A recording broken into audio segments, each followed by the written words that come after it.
இதெல்லாம் அறிவு இருக்கணுங்க. நம்ம தமிழர்கள் இளைஞர்கள் சினிமா பின்னாடி ஓடுறானுங்க. சினிமா நடிகைங்க பின்னாடி ஓடுறானுங்க. சினிமா ஆக்டர்ஸ் பின்னாடி ஓடுறானுங்க. ஏன் அந்த வண்டி போது, கொஞ்சம் கூட ஒரு டிசிப்ளின் இல்ல. தற்குறி கூட்டம்ன்றது கரெக்ட்டா இருக்கு. எல்லாரும் அப்படி ஓடுறீங்களே! நாள பின்ன வண்டி இடிச்சு, இல்ல நீங்க கீழ விழுந்து கண்டிப்பா 4, 5 பேர் ஒரு 10 பேர்கிட்டனா அடிபட்டிருப்பீங்க. வேலூர்ல நடந்த இதுக்கு. நானும் வேலூர் தான் இல்லன்னு சொல்லல. ஆனா இந்த மாரிலாம் இருக்கக்கூடாது. ஒரு ரசிகர், ஒரு எலக்ட்ரீஷியன், ஒரு பொலிட்டீஷியன் வராங்கன்னா, கரெக்ட்டா லைன்ல நிக்கணும். ஓகேங்களா?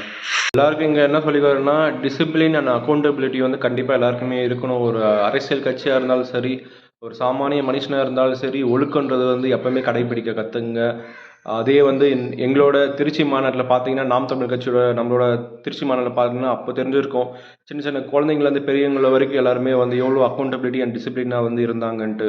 அவங்கள பார்த்து கொஞ்ச நாள் கத்துங்க. சும்மா இந்த இதுல போடுறது அப்படி இப்படின்றது ஆச்சா போச்சான்லாம் டயலாக் பேசுறதுல விட்டு, மக்களுக்கு என்னவோ அதில இறங்கி செயல்பட ஆரம்பிங்க. யாரா இருந்தாலும் சரி. ஸோ இந்த வீடியோ புடிச்சிருந்தா நம்ம நாம் தமிழர் கட்சி தோழர்கள் கண்டிப்பா சப்ஸ்கிரைப் பண்ணிட்டு லைக் பண்ணுங்க. அதனால இதில இன்னும் பத்தி பேசணும்னா கமெண்ட்ல சொல்லிட்டு போங்க. நான் கண்டிப்பா உங்களுக்கு அதோட ரிப்ளை சொல்றேன். ஓகே. Thank you. நன்றி.